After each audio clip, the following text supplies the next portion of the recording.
नमस्कार बच्चों, स्वागत है आपका इस ऑनलाइन क्लास के अंदर। आज मैं आपको पढ़ाऊंगी लॉन्ड्री साइंस, धुलाई विज्ञान, धुलाई कला। ये सब एक बहुत जनरल सा टॉपिक है, बहुत सामान्य सा टॉपिक है, परंतु बहुत महत्वपूर्ण है। हमारी दैनिक जीवन की एक नियमित प्रक्रियाओं में से एक क्रिया लॉन्ड्री भी है, धुलाई भी है। अब इसको हम धुलाई विज्ञान क्यों कहते हैं, लॉन्ड्री साइंस क्यों कहते हैं, और हमें क्या ज़रूरत है कि लॉन्ड्री को हम इतना महत्व या इम्पोर्टेंस देते हैं। सिंपल भाषा में कहूँ तो हम अपने घर पे भी कपड़े धोते हैं, और कपड़े धोने के बाद हम कहते हैं ओहो ये क्या हुआ, इस कपड़े का रंग उस पर चढ़ गया, ये कपड़ा धोया तो श्रिंक हो गया, ये कपड़ा धोया तो उसने अपनी शेप बदल ली, ये वाला कपड़ा धोया तो उसकी डायमेंशनल स्टेबिलिटी थी वो ख़राब हो गई, वो लंबा हो गया, वो तिरछा हो गया।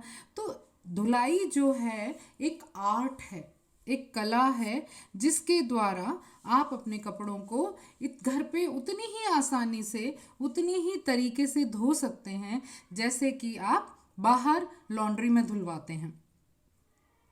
तो जो धुलाई है वो एक वैज्ञानिक कार्य है, इसीलिए इसको लॉन्ड्री साइंस कहा जाता है। इस धुलाई के भी कुछ नियम हैं, कुछ सिद्धांत हैं जिनका ज्ञान प्रत्येक व्यक्ति को होना भी चाहिए। और अगर उन सारी चीज़ों का ध्यान रख के अगर हम वस्त्रों को घर पे धोते हैं, उन चीज़ों का ध्यान रख के, तो वस्त्र वाकई में खिल उठते हैं और लगता है कि ये वस्त्र जो हैं वो ये नहीं है, वही हैं जो कि हमने हाथ से धोए थे वस्त्र। क्योंकि हम विभिन्न प्रकार के वस्त्रों का इस्तेमाल करते हैं, घर पे यूज़ करते हैं, तो हर वस्त्र की अपनी एक अनोखी प्रकृति होती है, उनका एक अलग से गुण होता है। उसके आधार पे अगर हम वस्त्रों की लॉन्ड्री करें, उसकी धुलाई करें, तो आप निश्चिंत मान के चलिए कि कपड़ा जो है वो लंबे टाइम तक ड्यूरेबल रहेगा, डायमेंशनल स्टेबिलिटी उसकी ड्यूरेबल रहेगी, उसके कलर फास्ट बने रहेंगे, सर्विसिबिलिटी फैब्रिक की जो है वो भी बहुत ज़्यादा अच्छी बनी रहेगी। इसलिए हमेशा इस बात का ध्यान रखना चाहिए कि जो सिद्धांत, जो नियम लॉन्ड्री के हैं, धोने के हैं, अगर हम उनका पालन करते हैं तो हमारे कपड़े लंबे दिनों तक सुरक्षित रहते हैं। अब जो ये लॉन्ड्री है, इस धुलाई क्रिया के अंदर सबसे महत्वपूर्ण दो कार्य हैं जिनको शायद हम ध्यान नहीं देते हैं। पहला तो है वस्त्रों को धूल और चिकनाई से अलग करना, फिर उसकी वॉशिंग करना। दूसरा है कि धूल पर जो भी उचित परिसज्जा है वो देकर उसको और ज़्यादा आकर्षक बनाना। मतलब कि अगर कॉटन का कपड़ा है तो उसको कलफ दे दीजिए और फिर उसकी प्रेस करिए तो कपड़े में चमक आ जाती है और कपड़े की लाइफ जो है वो लंबी हो जाती है। धुलाई कला एक बहुत लंबे समय से प्रचलित होने वाली प्रक्रिया है, जिसको हर गृहिणी बखूबी तरीके से निभाती है और करती है। परंतु कुछ साइंटिफिक वैज्ञानिक कोई तरीकों से अगर थोड़ा सा ध्यान रख लिया जाए उन नियम और सिद्धांतों का, तो धुलाई कला जो है वो वस्त्रों के लिए वरदान साबित हो सकती है। अब आता है कि मेथड ऑफ लॉन्ड्रिंग, कि लॉन्ड्रिंग जो है उसके कौन कौन से तरीके होते हैं जिसके द्वारा हम घर पे जो है वो धुलाई करते हैं। उसमें पहला है रगड़ कर दबाव डालना, बाय फ्रिक्शन। हमारे कपड़ों पे जो भी गंदगी होती है, जिस भी तरीके की गंदगी होती है, उसको हम फ्रिक्शन से, घर्षण के द्वारा उसके कपड़े की सतह से उस गंदगी को पहले हम निकाल लेते हैं, उसके बाद हम धोते हैं।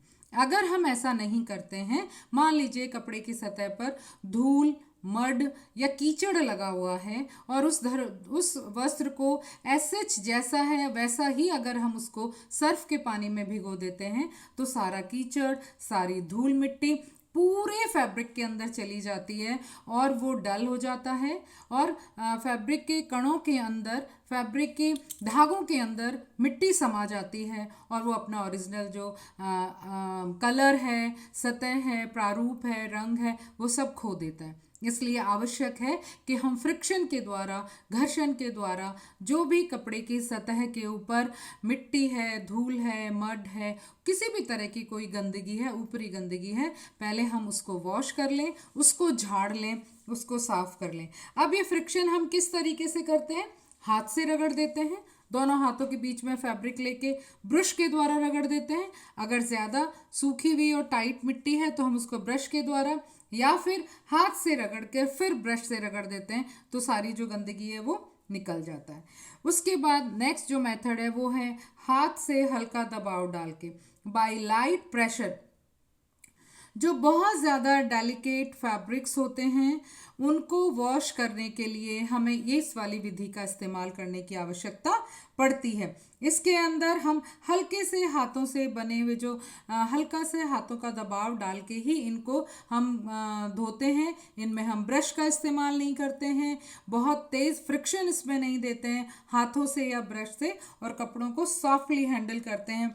जिन इस स्थानों पर जैसे कॉलर, कफ, मोहरी है, वहाँ पे डायरेक्ट सोप को इस्तेमाल ना करके हाथों पर सोप के झाग बनाकर, साबुन के झाग बना के, और हम उस जगह को हल्के हाथों से जब रब करते हैं तो फैब्रिक की गंदगी निकल जाती है। उसके बाद है बायसेक्शन का प्रयोग करके। इसके अंदर बड़े वस्त्रों को जिनके हाथ से गूंथ कर या निपीड़न की विधि द्वारा साफ करना कठिन होता है, सक्शन विधि द्वारा साफ किया जाता है। ये सक्शन विधि वाला जो है ये एक तरह का यंत्र होता है जो घर में आसानी से इस्तेमाल होता है। सक्शन के आगे की तरफ एक बल्ब नुमा एक चीज़ लगी होती है, बल्ब नुमा एक आकृति लगी होती है, उसके अंदर सर्फ या साबुन का घोल भर दिया जाता है और उसकी कटोरी को बंद करके जब कपड़े पे उसको धीरे धीरे रगड़ा जाता है तो वो अपने उसके नीचे छिद्र बने हुए रहते हैं, जिसकी वजह से वो कपड़े की जितनी भी गंदगी होती है वो अपने अंदर उसको खींच लेता है और वो उसको साफ कर देता है। पुनः छिद्रों से वस्त्र पर आके गिरता रहता है और सक्शन वाशर दबाव डाल डाल के वापस उस गंदगी को खींचता रहता है और कपड़े की सतह साफ हो जाती है। उसके बाद आजकल जो सबसे ज़्यादा प्रचलित विधि है जिसके अंदर हमें बिल्कुल भी मेहनत नहीं लगती है वो है वॉशिंग मशीन।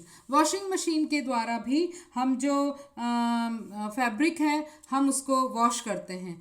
दो तरह की मार्केट के अंदर जो गृहिणियां हैं वो दो तरह की जो वॉशिंग मशीन से उनका इस्तेमाल करती हैं। एक है फुली ऑटोमेटिकली और दूसरी है सेमी ऑटोमेटिक। सेमी ऑटोमेटिक के अंदर कुछ कार्य जो होते हैं वो हमें अपने हाथ से करने पड़ते हैं। इसके अंदर दो टब होते हैं, एक वॉशिंग का और एक रिंसिंग एंड ड्राइंग का। तो जब कपड़ा वॉश हो जाता है तो वॉश होने के बाद वॉशिंग वाला सारा कपड़ा निकाल के हम रिंसिंग और ड्रायर में डालते हैं, वहाँ पे वो कपड़ा रिंस होता है, ड्रायर होता है। जबकि फुली ऑटोमेटिक मशीन के अंदर सारे कपड़े लोड करने के बाद उसमें सर्फ, लिक्विड सोप जो भी आप डालना चाहें डालें, और पानी से अगर उसका कनेक्शन कर देते हैं तो टाइमर फिक्स कर दिया जाता है कि किस टाइप के कपड़ों के लिए कितनी समय लगेगी, उसके हिसाब से वो जो टाइमर है वो कपड़े वॉश कर देता है और एक अलार्म हमें वार्निंग के तौर पे बता देता है कि आपके कपड़े धुल गए हैं, सूख गए हैं, उन्हें आप निकाल लीजिए। तो ये तो था कि मेथड ऑफ लॉन्ड्रिंग। उसके बाद है classification of laundry process. Laundry process के दो क्लासिफिकेशन है। सब लोगों ने, गृहिणी और सब लोगों ने इसको दो भागों में विभाजित किया है, जिसके अंदर आता है पहला ड्राई क्लीनिंग और एक है होम वॉशिंग। ड्राई क्लीनिंग में आप जानते हैं कि कपड़े को बाहर धुलवाते हैं, क्योंकि ये जो मेथड है ये नाम से ही है, जैसे शुष्क धुलाई। इसको जब हम घर पे इसका इस्तेमाल करते हैं या इस प्रोसेस को अपनाते हैं तो बहुत ज़्यादा महंगा पड़ता है और इसलिए हम इसको अक्सर बाहर ही वॉश कराने के लिए कहते हैं। और ये उन कपड़ों पे इस्तेमाल होता है जो कपड़े बहुत ज़्यादा डेलिकेट होते हैं, जैसे pure silk, pure georgette, pure, इस तरीके के जो बहुत ज़्यादा डेलिकेट कपड़े हैं, लिनन और इस तरीके के जो कपड़े हैं उनको हम शुष्क धुलाई से वॉश करते हैं। और होम वॉशिंग के अंदर सिंपली तरीका होता है कि पहले आप अपने कपड़ों में देख लीजिए किसी तरह का कोई कपड़े के सतह पे गंदगी तो ना है, उस गंदगी को आप हटा दीजिए। उसके बाद उसको सोक कर दीजिए। सोक करने के बाद आप उसको वॉश करिए। अगर ब्रश लगा के फैब्रिक धोना है तो आप देख लीजिए कपड़े के किस हिस्से में हमें फ्रिक्शन की आवश्यकता है, उसी हिस्से में हम ब्रश या हाथ के द्वारा फ्रिक्शन से उसको वॉश कर देते हैं। और इस तरीके से दो तरीके हैं, दो वर्गीकरण हैं लॉन्ड्री प्रोसेस का। एक है ड्राई क्लीनिंग और एक है होम वॉशिंग, जो कि हम घर पे करते हैं। परंतु घर की जो वॉशिंग होती है हमें अपने कपड़ों के टाइप के अकॉर्डिंग करनी चाहिए। वुलन की वॉशिंग बिल्कुल अलग होती है, कॉटन की बिल्कुल अलग होती है, सिल्क की बिल्कुल अलग वॉशिंग होती है। इस तरीके से हमें वॉशिंग का जो तरीका है वो हमें पता होना चाहिए कि कौन सा कपड़ा किस तरीके से धुलेगा। लास्ट है material and equipment in laundry. Laundry के अंदर कौन कौन से उपकरण और कौन कौन से दूसरे मटेरियल्स का इस्तेमाल होता है, जैसे कपड़ों की टोकरी है, ब्रश है, बाल्टी है, सिंक है, रबिंग बोर्ड है, साबुनदानी है।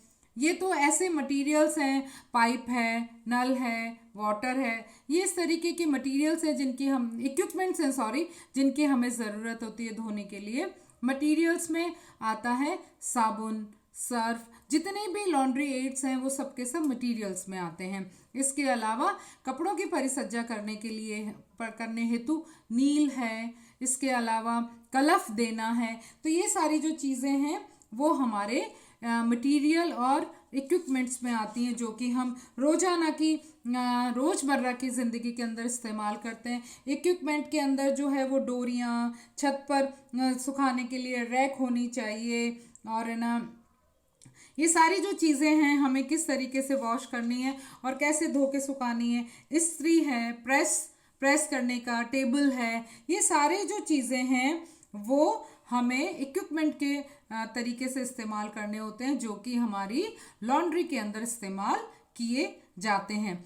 इसलिए अतः हम ये कह सकते हैं कि सामान्य सी कार्य को या प्रक्रिया को संपूर्ण करने के लिए अगर कुछ वैज्ञानिक नियम और सिद्धांतों का ध्यान रखा जाए तो जो लॉन्ड्री है वो साइंटिफिक हो जाती है। और घर पे भी हम कीमती से कीमती वस्त्र भी घर पे वॉश कर सकते हैं, हमें उसे बाहर ड्राई क्लीन करवाने की आवश्यकता नहीं होती है।